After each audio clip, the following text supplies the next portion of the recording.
Welcome to Plithos Renewables Presents. This is the first in a series of monologues designed to articulate ideas about energy that can't be made in 280 characters.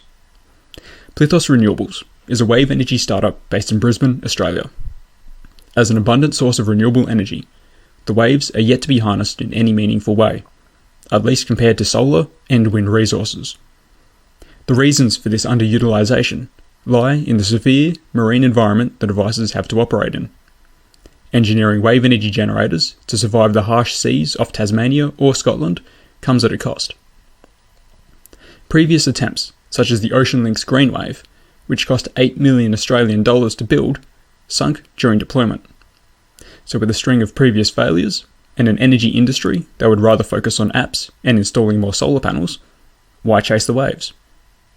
The short answer is abundancy and consistency. I'll get into the details, starting with abundance. A research paper published in 2010 entitled The Wave Energy Resource Along Australia's Southern Margin, written by Mark Hemer and David Griffin of the AERA, analysed wave conditions along Australia's southern coast from Perth to Hobart. They concluded that if 10% of the incident nearshore energy in this region were converted to electricity, approximately 130 terawatt hours per year, one half of Australia's total present-day electricity consumption, would be produced. High wave energy resources also exist off the western coastlines of Europe, North and South America, and Africa. Global wave energy resources, as estimated by the Technology Collaboration Program on Ocean Energy Systems, could provide up to 29,500 terawatt hours of carbon-neutral electrical energy annually. This is approximately 30% more electricity than was consumed on Earth in 2017. The waves might be abundant, but for it to be a practical alternative to fossil fuels, it also has to be accessible and reliable.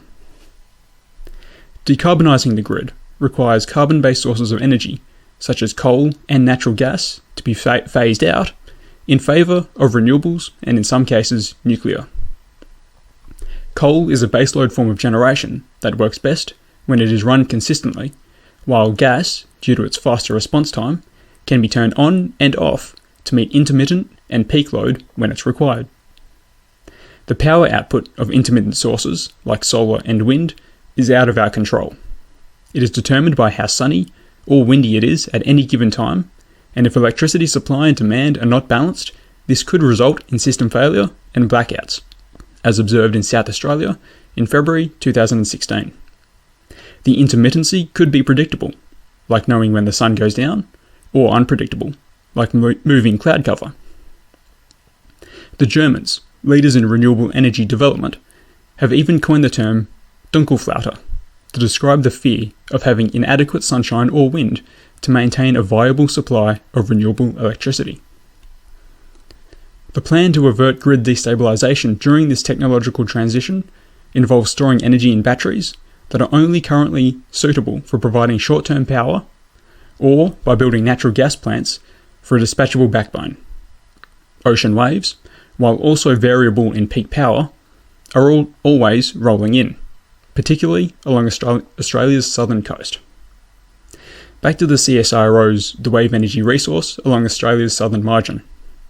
The team found that it is only for 10% of the time that the energy flux falls to less than half the median. These conditions can provide an output profile for wave energy generators that could be termed baseload plus, where the half median energy flux of waves can be relied on to export electricity to the grid virtually continuously. This consistency of wave energy can enable sale into a capacity market rather than just an energy market. For this strategy to work, the wave energy generators must be derated and advertised with their expected continuous output rather than using their peak as a nameplate capacity. The consequence of this will be a much higher cost per watt, but also a much higher capacity factor.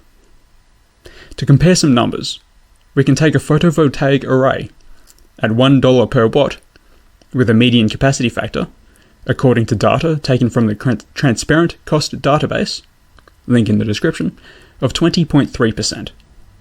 A wave energy generator with a baseload plus capacity factor of 90% can produce a comparable levelized cost of energy at $4.50 per watt. When the wind doesn't blow and the sun doesn't shine, waves keep rolling in. That is why Plithos Renewables is taking on the challenge of wave energy